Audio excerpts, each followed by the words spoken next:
بقدر اور جتنا دین ہمارے پاس ہے اس دین کے بقدر ہم کیا کریں؟ لوگوں کے اوپر رحم کریں۔ رحم کا مطلب یہی ہے کہ لوگوں کو اچھائی کی طرف دعوت دیں، اچھائی کی طرف لائیں، برائی سے روکیں،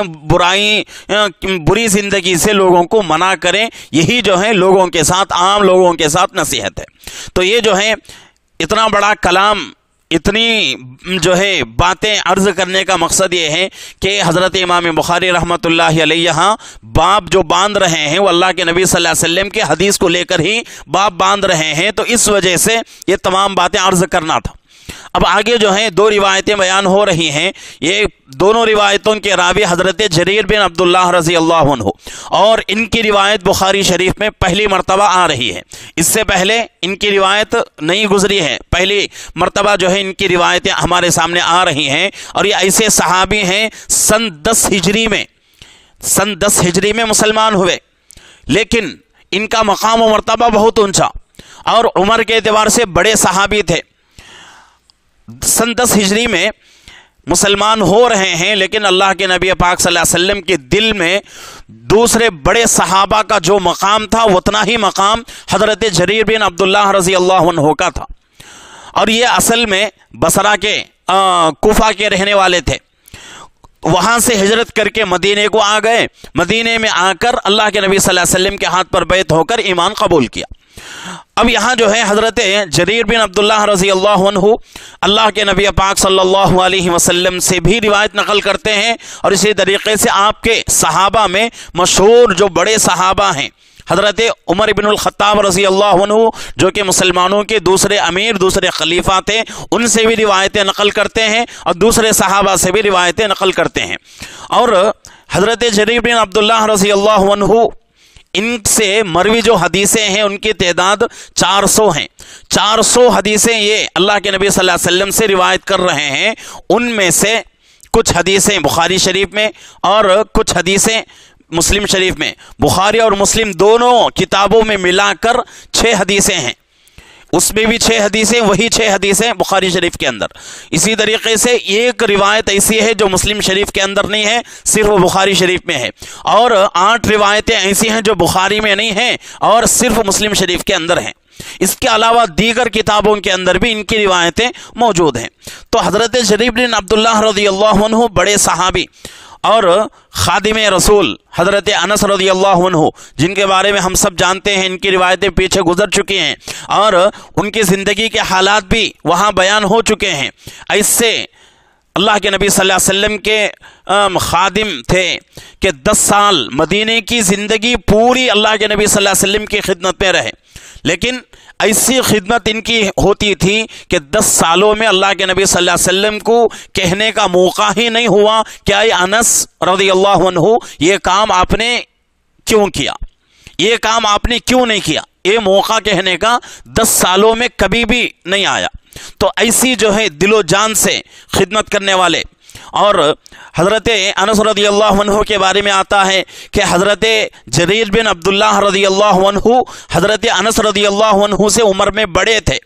جریر بن عبداللہ رضی اللہ عنہ حضرت انس رضی اللہ عنہ سے بھی بڑے تھے عمر میں، لیکن بڑے ہونے کے باوجود بھی حضرت انس رضی اللہ عنہ کی پوری خدمت کرتے تھے۔ حضرت انس رضی اللہ عنہ عمر میں چھوٹے، لیکن پھر بھی پوری خدمت کرتے تھے۔ کیوں کرتے تھے؟ حضرت انس رضی اللہ عنہ بار بار منع کرتے تھے کہ حضرت آپ تو عمر میں بڑے ہیں، آپ کا مقام مجھ سے اونچا ہے، آپ سے اللہ کے نبی صلی اللہ علیہ وسلم بڑی محبت کرتے تھے، اتنا اونچا مقام ہونے کے باوجود آپ مجھ جیسے جوان کی کیوں خدمت کرتے ہیں؟